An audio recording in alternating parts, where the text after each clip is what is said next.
Good morning dear students, कैसे हो? सब बढ़िया। तो आज अपन जो है वैसे तो aldehyde ketone carboxylic acid start करने वाले थे, लेकिन कुछ बच्चों की डिमांड है कि सर केमिकल बॉन्डिंग करवा दिया जाए, तो अपन जो है केमिकल बॉन्डिंग पे आज वर्क करेंगे। जैसा कि आप देख रहे होंगे बोर्ड पे केमिकल बॉन्डिंग लिखा हुआ है। तो एल्डिहाइड कीटोन कार्बोक्सिलिक एसिड जो है उसको अपन बाद में कर लेंगे, ठीक है। तो आप लोग जो है केमिकल बॉन्डिंग के हिसाब से थोड़ा सा अपने नोट्स को प्रिपेयर करें। तो देखो केमिकल बॉन्डिंग होती क्या है, एक्चुअल में केमिकल बॉन्ड्स बनते क्यों हैं। केमिकल बॉन्ड बनने का रीज़न ये होता है कि दो स्पीशीज जब एक दूसरे के पास आती है, या फिर दो स्पीशीज जब एक दूसरे से दूर रहती है, दोनों कंडीशंस हो सकती है। जैसे दो एटम है, वो एक दूसरे से दूर है, तो उस कंडीशन में क्या होता है कि एटम्स की एनर्जी ज़्यादा होती है। तो वो क्या करेंगे कि अपनी एनर्जी लूज करके और अब एक दूसरे के साथ में कॉम्बिनेशन बना लेते हैं और दोनों एक साथ रहने की कोशिश करते हैं और वो मॉलिक्यूल बनाते हैं। तो मॉलिक्यूल बनने पे क्या होता है कि जो एटम्स की जो एनर्जी ज़्यादा थी वो एनर्जी लूज हो जाती है और वो बन जाते हैं मॉलिक्यूल, और मॉलिक्यूल की जो एनर्जी होती है वो क्या होती है, कम होती है। इस वजह से वो क्या कर लेते हैं, स्टेबल हो जाते हैं। तो एक मेन रीज़न तो ये हो जाता है कि एटम्स जो है अपने आप को स्टेबल करने के लिए मॉलिक्यूल का फॉर्मेशन करते हैं, और वो एक दूसरे के साथ तभी मिल पाएंगे जब उनके बीच में बॉन्ड फॉर्मेशन हो जाएगा, ठीक है। तो एटम्स का मॉलिक्यूल बनाते टाइम उनके बीच में जो बॉन्डिंग होती है उसे ही हम बोलते हैं केमिकल बॉन्डिंग। तो इनके बीच में क्या होता है, एक अट्रैक्टिव फोर्स होता है जिसकी वजह से एक दूसरे को होल्ड करके रखते हैं, ठीक है। तो केमिकल बॉन्ड को हम कैसे डिफाइन करते हैं, देखिए। केमिकल बॉन्ड होता है the attractive force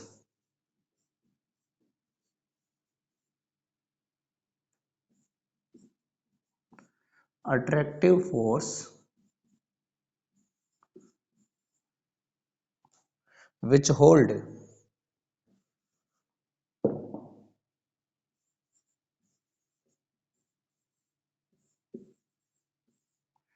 to species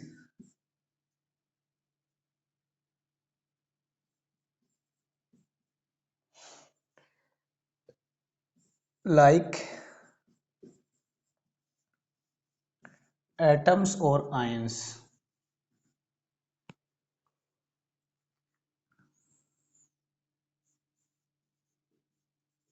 with together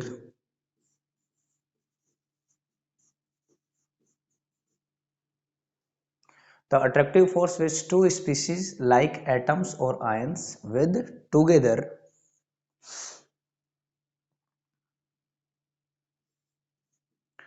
of a chemical bond।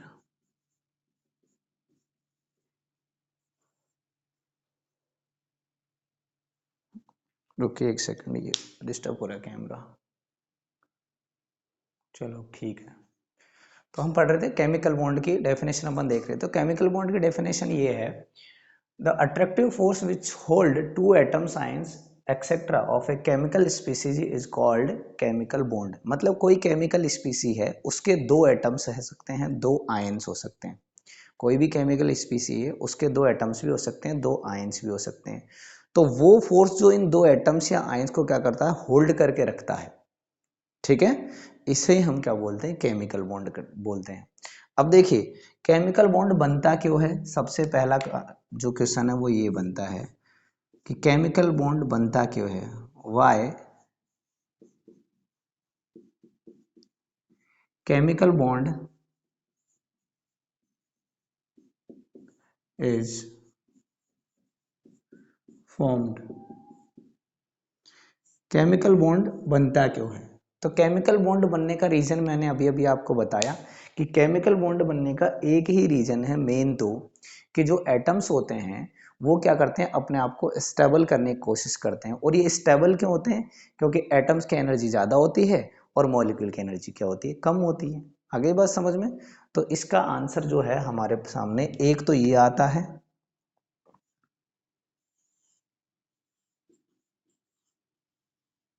कि atoms have higher energy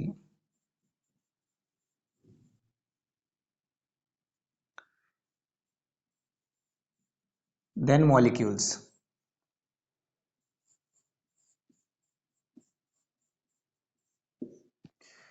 atoms की एनर्जी क्या होती है, मॉलिक्यूल से ज्यादा होती है, तो जो मॉलिक्यूल बन जाएगा तो एनर्जी क्या हो जाएगी, कम हो जाएगी, तो वो स्टेबल हो जाएगा। दूसरा रीजन क्या होता है,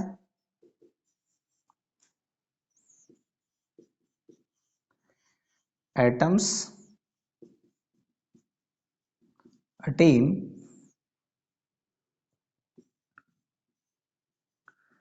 स्टेबिलिटी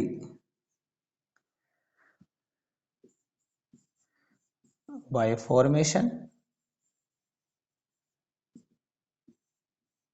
ऑफ केमिकल बॉन्ड।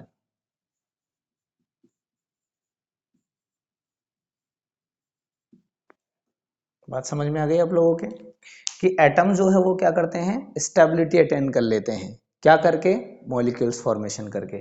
तो केमिकल बॉन्ड्स क्यों बनते हैं, उसका एक रीजन तो हो गया एटम्स है वो हायर एनर्जी देन मॉलिक्यूल, और दूसरा रीजन ये होगा कि एटम्स क्या कोशिश करते हैं कि जब एटम्स एक दूसरे के पास में आएंगे तो इसकी वजह से उनको स्टेबिलिटी मिल जाएगी, क्योंकि उनकी जो एनर्जी है उसका लॉस होगा और वो किस में कन्वर्ट हो जाएंगे, मॉलिक्यूल में कन्वर्ट हो जाएंगे। तो स्टेबिलिटी मेंटेन करने के लिए और अपनी एनर्जी को कम करने के लिए ये काम होता है क्या, केमिकल बॉन्ड फॉर्मेशन। फटाफट आप इसे लिखें फिर अपन आगे बढ़ेंगे।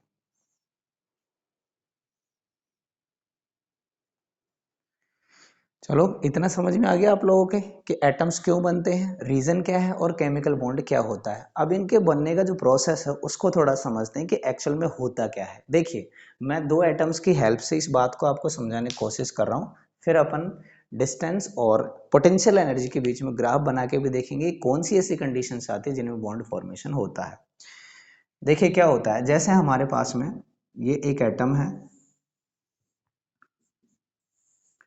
और दूसरा एटम हमारे पास में ये है, ठीक है, और यहाँ इसमें ये न्यूक्लियस है, इसका ये न्यूक्लियस है और यहाँ क्या कर रहा है, इलेक्ट्रॉन चक्कर लगा रहा है, ठीक है, इसमें ये इलेक्ट्रॉन घूम रहा है। आगे की बात समझ में। अब ये जब दोनों पास पास आएंगे, दूर है तो कोई दिक्कत नहीं है, लेकिन जब पास पास आएंगे तो इनमें क्या होगा, अट्रैक्टिव और रिपल्सिव दोनों फोर्स वर्क करेंगे। तो आपको यहाँ मैं लिख रहा हूँ कि इस तरह से जो मैं शो करूंगा वो होगा अट्रैक्टिव फोर्स,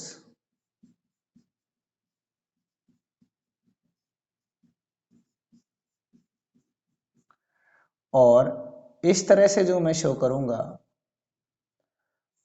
वो होगा रिपल्सिव फोर्स।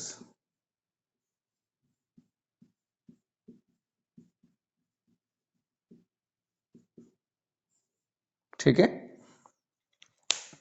अब देखिए कौन कौन सा तो अट्रैक्टिव फोर्स होता है और कौन कौन सा रिपल्सिव फोर्स होता है। देखो ये वाला जो न्यूक्लियस है वो इसके इलेक्ट्रॉन को, ये पॉजिटिव है ये नेगेटिव है, तो ये एक दूसरे को क्या करेंगे, अट्रैक्ट करेंगे। तो यहां पर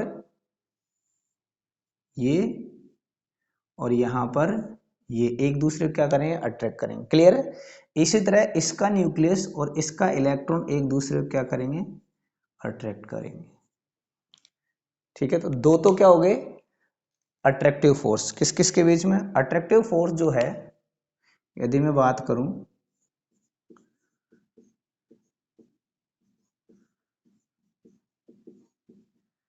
अट्रैक्टिव फोर्स जो है वो कौन कौन से हो गए, न्यूक्लियस ऑफ ए और electron of B, electron of B. Clear है। दूसरा हो गया, ये पहला हो गया इसमें, दूसरा हो गया इसमें न्यूक्लियस ऑफ बी, मैं इसको ए लिख देता हूं और इसको मैं बी लिख देता हूं। तो nucleus of B and electron of A. ठीक है, अब मैं बात करता हूं रिपल्सिव फोर्स की। तो देखो रिपल्सिव फोर्स जो है वो इसके न्यूक्लियस और इसके न्यूक्लियस के बीच में हुआ, क्योंकि दोनों ही क्या है, पॉजिटिव है, तो ये हो गया। ठीक है, दूसरा होगा इसके इलेक्ट्रॉन और इसके इलेक्ट्रॉन के बीच में। ठीक है, तो रिपल्सिव फोर्स की अपन बात करें,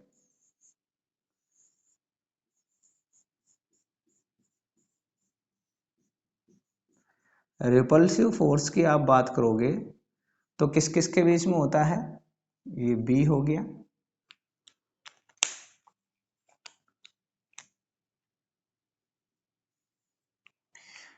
nucleus of A and nucleus of B, पहला तो ये हो गया nucleus of A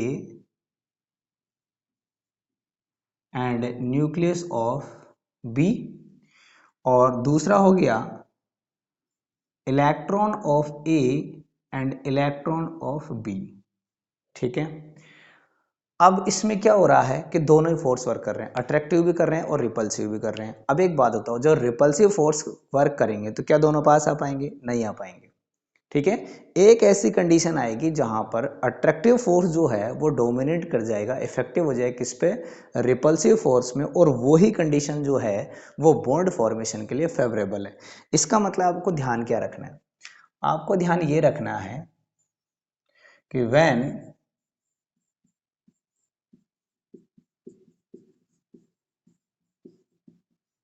attractive force is greater than a repulsive force,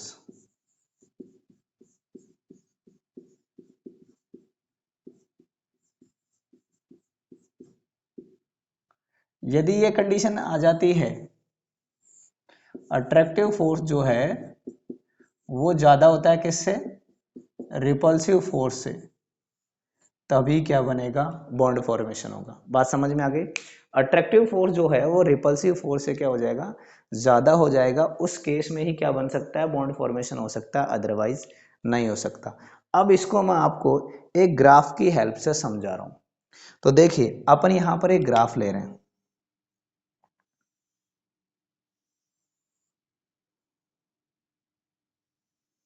ठीक है, यहां हमने ले ली पोटेंशियल एनर्जी,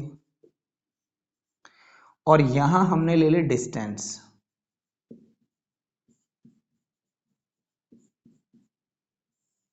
क्लियर है? अब देखिए, अपने पास में दो एटम्स है,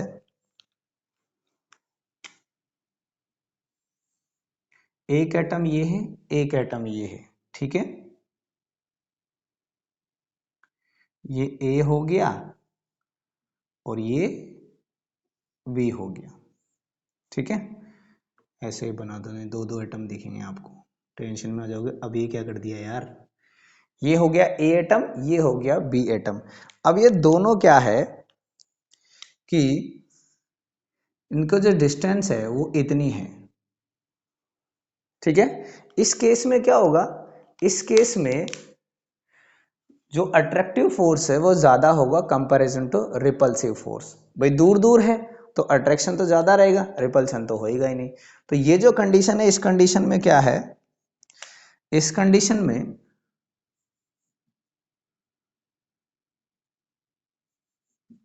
अट्रैक्टिव फोर्स जो है वो ज्यादा है रिपल्सिव फोर्स से।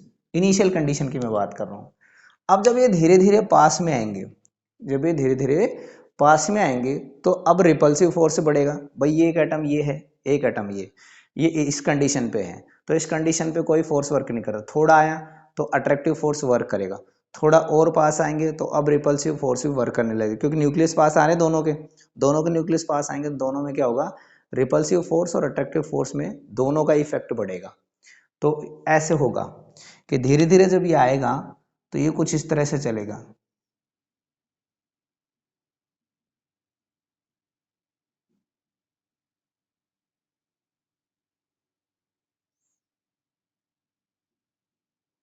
ये जैसे जैसे डिस्टेंस क्या होगी? कम होगी, वैसे वैसे पोटेंशियल एनर्जी क्या होगी? डिक्रीज होगी। एक टाइम ऐसा आएगा कि यहाँ इसके बाद वापस से ये जो है पोटेंशियल एनर्जी इसकी क्या हो जाएगी? बढ़ने लग जाएगी, और ये जो है वो मैक्सिमम हो जाएगी। बात समझ में आ रही है क्या आपको? तो एक कंडीशन ऐसी आई जहां पर ये पोटेंशियल एनर्जी जो है वो क्या है? मिनिमम है। ये यहां पर इसका मतलब ये हुआ, इसको थोड़ा सा मैं सही बना देता हूं ग्राफ को।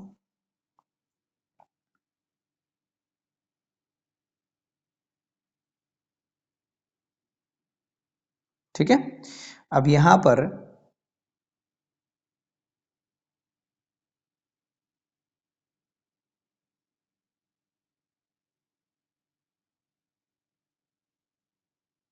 ये जो जगह है ना यहां पर, ये पॉइंट ऐसा है, यहां पर attractive force will become repulsive force,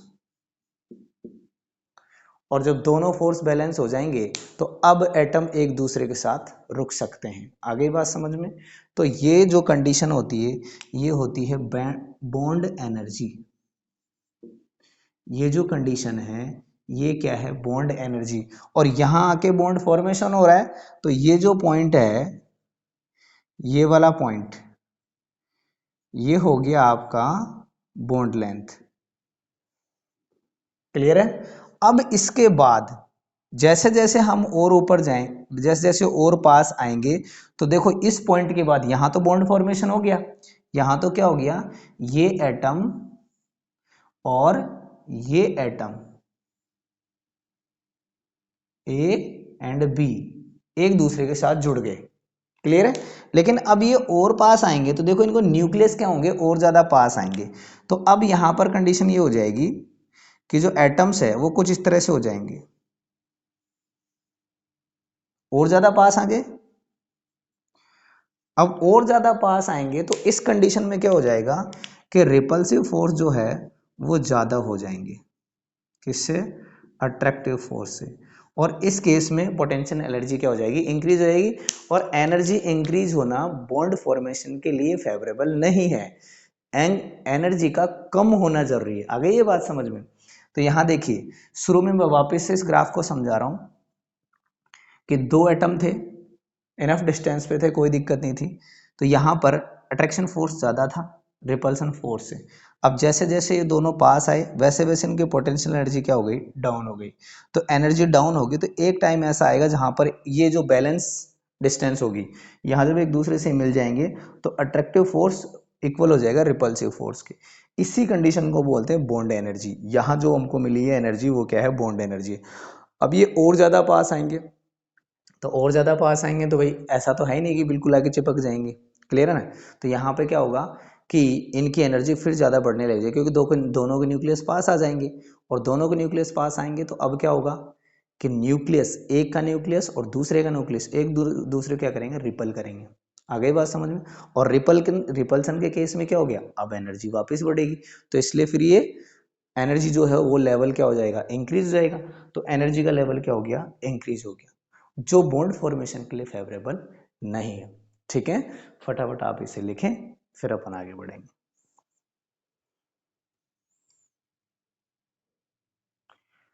देखिए, दो बेसिक टर्म्स है उनको अपन पढ़ लेते हैं। पहली है बॉन्ड लेंथ और दूसरी है बॉन्ड एनर्जी। ठीक है, तो बॉन्ड लेंथ क्या होती है? देखो दो एटम है, दो एटम्स के जो न्यूक्लियस होते हैं, कोई भी मॉलिक्यूल है उस मॉलिक्यूल में एटम्स होंगे, उन एटम्स के न्यूक्लियस के बीच की जो डिस्टेंस होती है उसे हम क्या बोलते हैं? बॉन्ड लेंथ बोलते हैं। तो आप इसकी डेफिनेशन कुछ ऐसे, मैं यहाँ समझा देता हूँ, यहाँ देख लीजिए। जैसे अपने पास में एक एटम ये है और एक एटम ये है, तो इसका न्यूक्लियस ये रहा और इसका न्यूक्लियस ये रहा, तो दोनों के बीच का जो ये इंटर न्यूक्लियर डिस्टेंस जो है, ये ही क्या है? ये जो डिस्टेंस है, ये जो डिस्टेंस है ये क्या है? बॉन्ड लेंथ है। आगे बात समझ में? तो इसके डेफिनेशन कैसे लिखोगे? The inter nuclear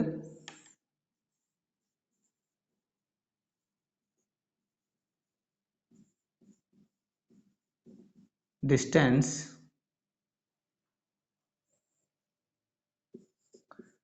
between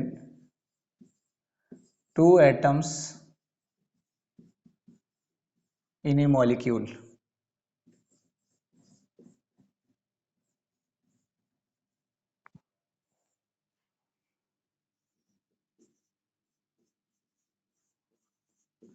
is known as bond length.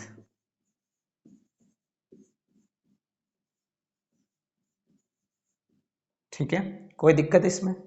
बिल्कुल फर्स्ट क्लास है मामला, कोई समस्या ही नहीं है। बॉन्ड एनर्जी क्या होती है? तो बॉन्ड एनर्जी होती है जब बॉन्ड बनेगा ना, देखो दो चीजें होती है। यदि बॉन्ड बनता है तो बॉन्ड बन क्यों रहा है? एनर्जी कम करने के लिए ना, तो एनर्जी रिलीज करेंगे। और बॉन्ड ब्रेक होता है तो उसको बॉन्ड को ब्रेक करने के लिए एनर्जी देनी पड़ती है, तो उसे तो हम बोलते हैं बॉन्ड डिसोसिएशन एनर्जी। और बॉन्ड जब फॉर्मेशन होता है तो एटम्स अपनी एनर्जी को रिलीज करते हैं। तो बॉन्ड फॉर्मेशन के टाइम जो एनर्जी रिलीज हो रही है उसे हम बोलते हैं बॉन्ड एनर्जी। ठीक है, तो आप कैसे डिफाइन करोगे इसको? The amount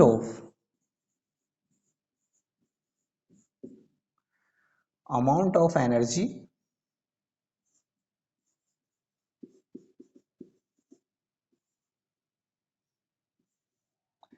which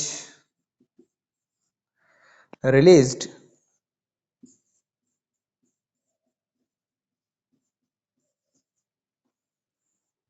during bond formation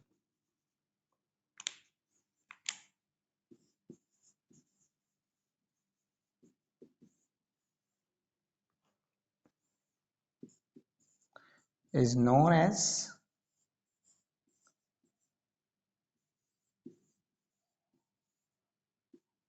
bond energy।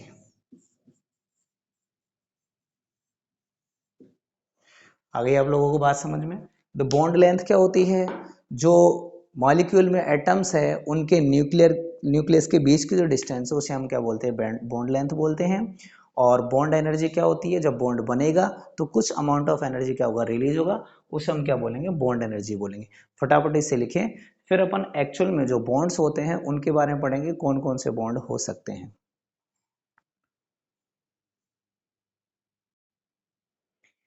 चलो समझते हैं केमिकल बॉन्ड्स जो होते हैं वो कितने टाइप के होते हैं। वैसे तो अपन सबको डिटेल में समझेंगे, आप टेंशन मत लेना कि सर ग्राफ बना के छोड़ दिए, ऐसा कुछ भी नहीं है। अपन क्या करेंगे, पहले समराइज्ड समझेंगे कि एक्चुअल में बॉन्ड जो होते हैं वो कितने तरह के हो सकते हैं, और उसके बाद में अपन इनका डिटेल डिस्कशन करेंगे। ठीक है ना? तो एक ग्राफ के थ्रू मैं आप लोगों को बता रहा हूँ, आप थोड़ा सा इस ग्राफ को क्या करना, बना लेना, ताकि आपको दिक्कत नहीं आएगी जब इनको स्टडी करोगे। तो देखो एनर्जी के बेसिस पे क्या किया है कि एक एनर्जी का रेंज बनाया गया है। जैसे ये एनर्जी का रेंज है, तो एनर्जी की रेंज सेट की गई है। ये 0 से 8 किलो जूल पर मोल हो गई, और ये हो गई 42। ये है एनर्जी किसमें? 0 किलो जूल पर मोल,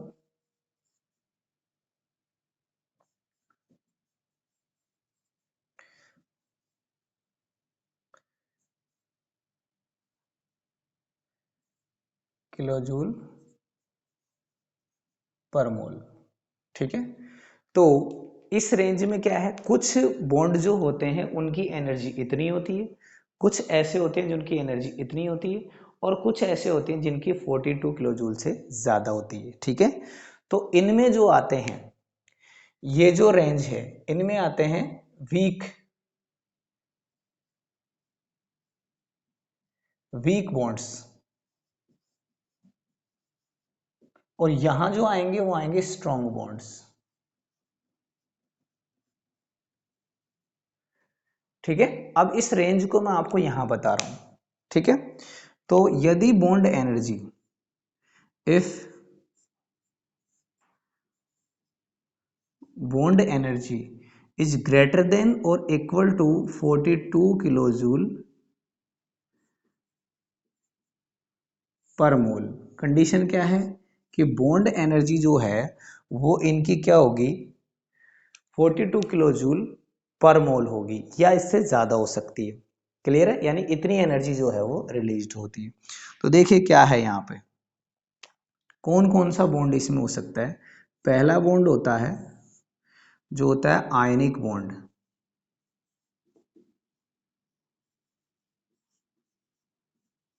पहला बॉन्ड कौन सा होता है? आयनिक बॉन्ड होता है, इसे हम इलेक्ट्रोवैलेंट बॉन्ड भी बोलते हैं।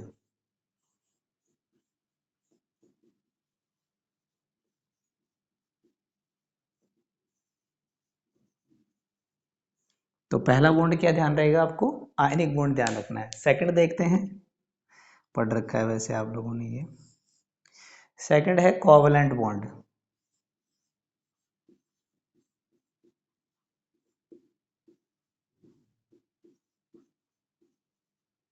ठीक है, थर्ड यदि मैं बात करूं तो आता है कोऑर्डिनेट बॉन्ड।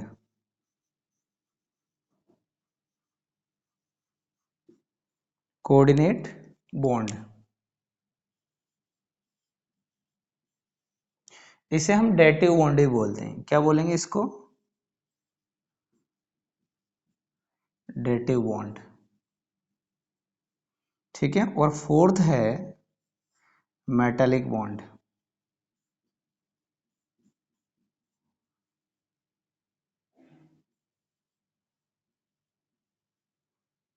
फिर क्या बोलेंगे इसको? Metallic bond.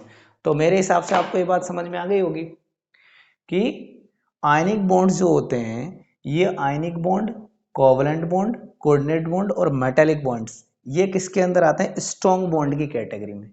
ये पहली जो कैटेगरी है, ए कैटेगरी जो है, वो किसके? स्ट्रॉन्ग बॉन्ड की।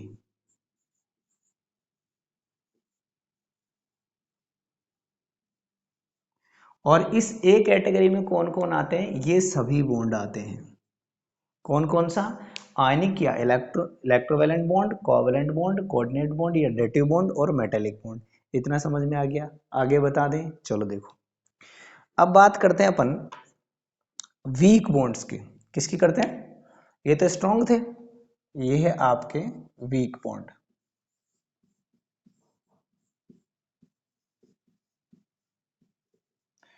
अब देखिए, स्ट्रॉन्ग की तो रेंज क्या थी? बियॉन्ड 42 किलो जूल पर मोल। और वीक बॉन्ड किस किस के बीच में आएंगे? 0 से लेके 42 तक चलेंगे। तो इसकी दो रेंज हो गई। एक रेंज तो यहां तक की हो गई, एक रेंज यहां तक की हो गई। आगे बात समझ में? तो मैं पहली, इसमें पहली रेंज बता रहा हूं, ए। ठीक है। इसमें ए में रेंज आएगी 82 से ज्यादा या फिर इक्वल, और बिटवीन कितनी रहेगी? 42 किलो जूल पर मोल। रेंज पता चल गई है आपकी? या तो 82 से 8 से ज्यादा रहेगी या 8 रहेगी, लेकिन 42 से क्या रहेगी? कम रहेगी या 42 रहेगी। आ गई बात समझ में? अब इस रेंज को ऐसे लिख सकते हैं अपन, 8 से 42 किलो जूल पर मोल, ताकि आपको कंफ्यूजन ही नहीं होगा। ओके।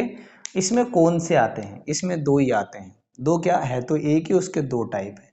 इसमें आते हैं हाइड्रोजन बॉन्ड,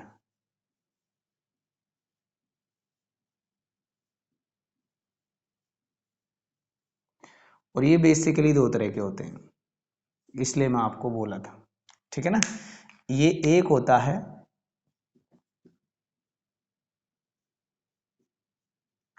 इंट्रामोलिकुलर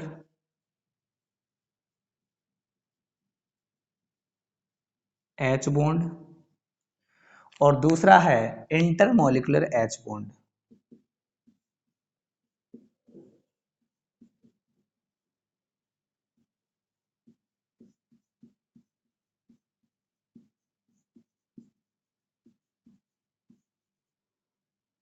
आगे बात समझ में? और ये जो होंगे सेकंड वाले, इसमें जो बी कैटेगरी आएगी, वो आएगी लेस देन और इक्वल टू 8, या फिर मैं ये कह देता हूं 0 से 8 किलो जूल पर मोल। ये रेंज ये आएगी। ठीक है। तो ये वीक में ही आएंगे ओब्वियसली। अब इसमें कौन कौन से होते हैं, इसमें समझिए आप लोग। देखो, इनको बोलते हैं हम, ये तो कौन से थे? Hydrogen bond. इनको क्या बोलते थे? Hydrogen bond. ठीक है। और ये होते हैं वांडरवाल बॉन्ड्स। कौन से बोलते हैं इनको? Van der Waal bonds.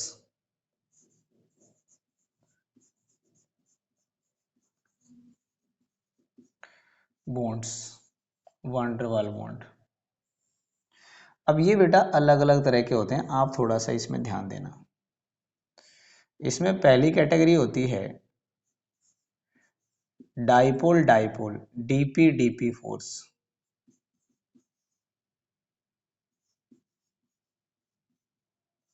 और इसे हम बोलते हैं कीसन फोर्स बोलते हैं।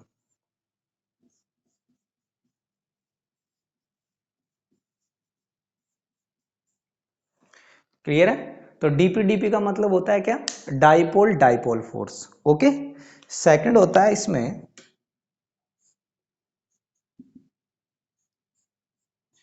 इंड्यूस्ड डाइपोल डाइपोल फोर्स,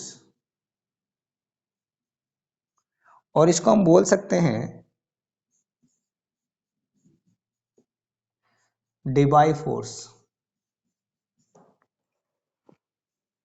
तो दूसरा क्या हो गया आपका, induced dipole dipole force, IDP DP force. तीसरी कैटेगरी आती है अपनी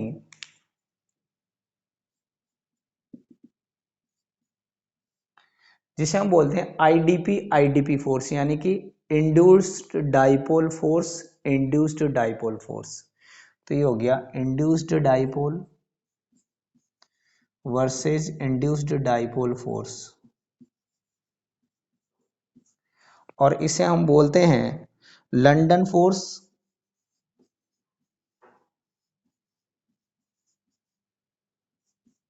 और इसका दूसरा नाम होता है डिस्पर्जन फोर्स।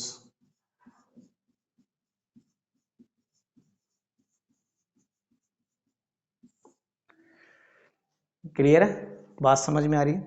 तो मेरे हिसाब से आपको ये चीज समझ में आ गई होगी। मैं एक बार वापस रिपीट कर रहा हूं कि हमने केमिकल बॉन्ड्स की तीन रेंज सेट कर दी। तीन रेंज में क्या हो गई, एक रेंज तो ये हो गई, दूसरी रेंज ये हो गई और तीसरी रेंज ये हो गई। ठीक है ना, एक्चुअल में तो दो रेंज है, एक वीक और एक स्ट्रॉन्ग। स्ट्रॉन्ग में कौन से हैं, जिनकी bond energy 42 kilo joule mole पर मोल से ज्यादा होगी या 42 किलो जूल पर मोल होगी। तो इनमें आते हैं स्ट्रॉन्ग बॉन्ड। स्ट्रॉन्ग बॉन्ड कौन कौन से हो सकते हैं, आयनिक जिन्हें हम बोलते हैं इलेक्ट्रोवेलेंट, कोवेलेंट, कोऑर्डिनेट बॉन्ड जिन्हें हम डेटिव बॉन्ड बोलेंगे, और मेटेलिक बॉन्ड। वीक बॉन्ड में कौन कौन से आती है, दो कैटेगरी आती है। एक जिसमें 8 टू 40 किलो जूल होगी, कम हो गई ना इससे।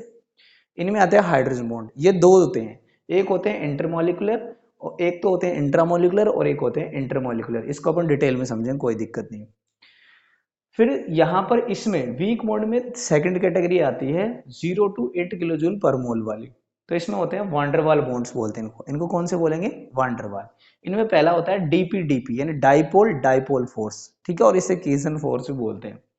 दूसरा होता है आईडीपी यानी इंड्यूस्ड डाइपोल, और दूसरा हो गया डाइपोल।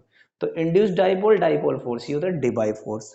तीसरी कैटेगरी होती है आईडीपी आईडीपी फोर्स, जिसे हम लंदन फोर्स या डिस्पर्जन फोर्स भी बोलते हैं। तो ये कीसन फोर्स हो गया, डिबाई फोर्स हो गया, लंदन या डिस्पर्जन फोर्स हो गया, ये किसके अंदर आते हैं, वांडरवाल फोर्सेस के अंदर आते हैं। ज्यादातर एक गैसियस स्पीसीज में वर्क करते हैं। ठीक है, तो आपको एक चीज इसमें ध्यान रखने वाली क्या है, मैं यहाँ लिख देता हूं ताकि आपको याद रखना थोड़ा इजी रहेगा। यहाँ लिख रहा हूं मैं, ठीक है ना।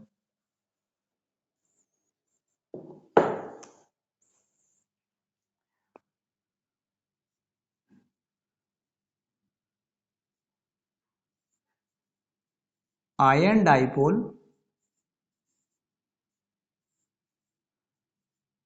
iron dipole is not considered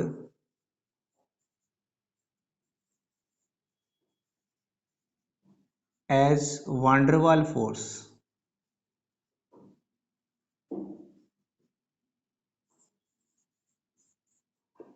आपको ये बात क्या करनी है, ध्यान में रखनी है कि यदि कहीं पर आयन डाइपोल आ रहा है तो उसको आप गलती से वांडरवाल फोर्स मत समझ लेना। ठीक है ना, आयन डाइपोल जो है वो वांडरवाल फोर्स की कैटेगरी में नहीं आता है और अक्सर में एग्जाम में दे दिया जाता है। फटाफट आप इस ग्राफ को बनाएं, फिर अपन आगे बढ़ेंगे।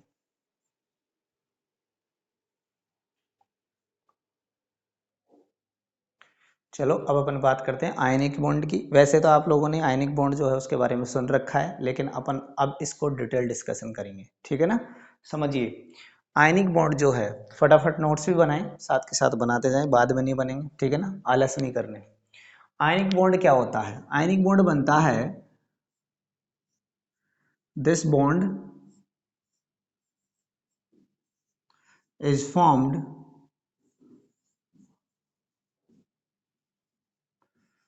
Bye complete transfer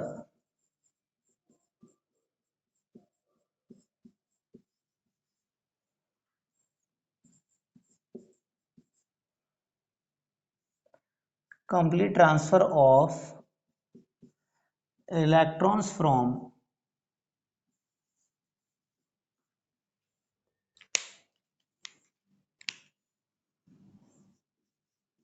one species जो क्या होगी, मोर इलेक्ट्रोपॉजिटिव होगी, more electropositive one species to another species, और ये क्या होगी, more electronegative.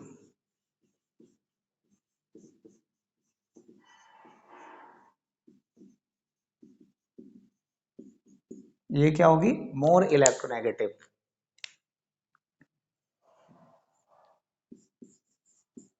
Then formed bond will be ionic bond। ठीक है, तो एक स्पीसी से दूसरी स्पीसी पे इलेक्ट्रॉन का कंप्लीट ट्रांसफर हो जाता है, तो वहां पर जो बॉन्ड फॉर्मेशन बनता होता है उसे हम आयनिक बॉन्ड बोलते हैं। एक्चुअल में कोई मोर इलेक्ट्रोपॉजिटिव यानी कि उसकी इलेक्ट्रॉन डोनेट करने की टेंडेंसी है, और एक स्पीसी ऐसी जो मोर इलेक्ट्रोनेगेटिव उसको इलेक्ट्रॉन रिसीव करने की टेंडेंसी है। तो जब मोर इलेक्ट्रोपॉजिटिव इलेक्ट्रॉन देगी किसको, मोर इलेक्ट्रोनेगेटिव को, तो वहां जो बॉन्ड फॉर्मेशन होगा उसे हम बोलते हैं क्या, आयनिक बॉन्ड या इलेक्ट्रोवैलेंट बॉन्ड। ओके, अब इसमें मैं कुछ एग्जांपल बता रहा हूं, उससे आपको ये बात अच्छे से क्लियर हो जाएगी। जैसे हमारे पास में कोई स्पीसी है, मेटल गैसियस स्पीसी है, ये कर रहा है material gaseous स्पीसी, one electron release कर रहा है और इसने कैटायन बना दिया। ठीक है, यहीं हमारे पास में दूसरी स्पीसी है, उसने क्या किया, इस इलेक्ट्रॉन को लिया और इसने एक्स नेगेटिव गैसियस स्पीसीज बना दी। अब क्या होगा, ये पॉजिटिव हो गया, ये नेगेटिव हो गया, तो दोनों एक दूसरे के साथ में जुड़ जाएंगे। और तीसरी कंडीशन ये हो जाएगी कि M gaseous positive plus X gaseous negative, इन दोनों में अट्रैक्शन होगा और ये बना देंगे एम एक्स सॉलिड, और ये ही क्या है, आयनिक कंपाउंड है। ओके, जैसे मैं आपको एग्जांपल बता रहा हूं, एग्जांपल आप कैसे सेट करोगे, जैसे मैंने यहां पर लिया Na एटम और यहां पर मैंने ले लिया Cl एटम। Na का जब आप कॉन्फ़िगरेशन लिखोगे तो 2 8 1, और Cl का जब कॉन्फ़िगरेशन लिखोगे तो 2 8 7। आ गई क्या बात समझ में, कोई दिक्कत इसमें। अब ये बनाता है Na जो है वो क्या करेगा, Na कन्वर्ट हो रहा है किसमें, Na प्लस में, Na+1 में, Na+1 में कन्वर्ट होगा, इसका मतलब इसका कॉन्फ़िगरेशन चेंज होकर हो जाएगा, क्योंकि क्या कर रहा है, 1 इलेक्ट्रॉन दे रहा है। Na+1 में कब आएगा, जब एक इलेक्ट्रॉन ये रिलीज कर देगा। तो अब इसका कॉन्फ़िगरेशन हो जाएगा 2 8, और यहां पर Cl जो है वो क्या कर रहा है, एक इलेक्ट्रॉन ले रहा है, तो ये Cl नेगेटिव। अब कॉन्फ़िगरेशन क्या हो जाएगा, 2 8 8। क्या आपको इतनी बात समझ में आ गई। अब ये दोनों, ये आयन, ये आयन और ये आयन, दोनों के बीच में क्या होगा, अट्रैक्शन फोर्स होगा। क्यों, क्योंकि दोनों अदर चार्ज्ड स्पीसी है, तो ये दोनों एक दूसरे को क्या करेगी, अट्रैक्ट करेगी। ठीक है, और ये बना देगी NaCl सॉलिड। आगे की बात समझ में। एक और एग्जांपल आप ले सकते हो, पहले फटाफट इसको लिखो फिर मैं एक और एग्जांपल बता दूंगा। ओके, जल्दी लिखिए। तो अगला एग्जांपल लिखते हैं अपन, मैं यहीं पे लिख देता हूं ताकि आप लिख लेना तुरंत। देखिए, जैसे मैंने दूसरा एग्जांपल लिया, एग्जांपल नंबर 2 लिख देता हूं मैं, यहाँ एक लिख लेना भाई, ठीक है ना, कि सर ने नहीं लिखा हम भी नहीं लिखेंगे, ऐसा मत करना। यहाँ पर जैसे मैग्नीशियम है, यहाँ ऐसे लिखते हैं ताकि आपके दिमाग में सही रहेगा, फ्लोरीन, मैग्नीशियम, फ्लोरीन, ठीक है ना। तो इसका कॉन्फ़िगरेशन क्या है, इसका कॉन्फ़िगरेशन है 2 8 1 और इसका कॉन्फ़िगरेशन क्या है, सॉरी इसका कॉन्फ़िगरेशन है 2 7, ठीक है। और इसका कॉन्फ़िगरेशन भी क्या है 2 7, इसका क्या है 2 8 2। ओके, अब इसने क्या किया, इसने Fe क्या कर रहा है, एक इलेक्ट्रॉन ले रहा है, तो ये बनाएगा, इसमें इलेक्ट्रॉन कितने हो जाएंगे, इसमें इलेक्ट्रॉन हो जाएंगे 2 8, तो ये क्या बन गया, अब ये बन जाएगा F नेगेटिव, ठीक है। इसको चेक करते हैं, इसने क्या किया, मैग्नीशियम +2 आयन बनाया और 2 इलेक्ट्रॉन्स रिलीज कर दिए। अब 2 इलेक्ट्रॉन्स रिलीज करेगा तो इसमें इलेक्ट्रॉन्स कितने हो जाएंगे, इसमें हो जाएंगे 2 8, क्योंकि ये 2 तो गए, ठीक है। तो यहां पर बन जाएगा,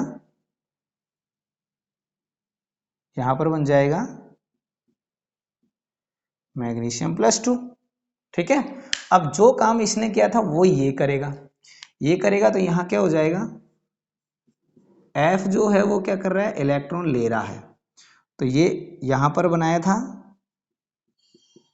F नेगेटिव, ये यहां बनाया था मैग्नीशियम पॉजिटिव, बना दिया ये इस प्रोसेस से, और ये बना देगा वापस F नेगेटिव, तो इसका कॉन्फ़िगरेशन क्या हो जाएगा 2 8 और ये बना देगा F नेगेटिव। अब देखो ये F नेगेटिव है, ये F नेगेटिव है, ये मैग्नीशियम +2 है, इस पे -1 है, इस पे -1 है, इस पे +2 है, तो इनमें हो जाएगा अट्रैक्शन, ठीक है। और अट्रैक्शन हो जाएगा तो देखो कैसे जुड़ेंगे, ये ऐसे जुड़ेंगे, मैग्नीशियम +2 और F2 माइनस, तो ये बन जाएगा MgF2, मैग्नीशियम फ्लोराइड। क्लियर है, आप इस एग्जाम्पल को लिखें और यहाँ तक के जो नोट्स हैं उनको अच्छे से पढ़ें, इनके बढ़िया बढ़िया सुंदर सुंदर नोट्स बना लें, इसमें लापरवाही नहीं करें, क्योंकि आपके कहने पे मैंने ये चालू किया, अदरवाइज तो मैं aldehyde ketone carboxylic acid start करने वाला था। इसका मतलब ये हुआ कि आप इसको सीरियसली लेंगे, अच्छे से पढ़ेंगे और आने वाले टेस्ट वगैरह जो भी आप दोगे उनमें आपके मार्क्स अच्छे आएंगे, ठीक है। फटाफट इसको लिख लें, वीडियो को लाइक नहीं किया अभी तक तो अब कर ले, इतनी देर से क्या कर रहे हो। इसके अलावा आपको चैनल को शेयर करना है और जो भी आपको प्रॉब्लम है वो कमेंट बॉक्स में लिख के बतानी है। Thank you.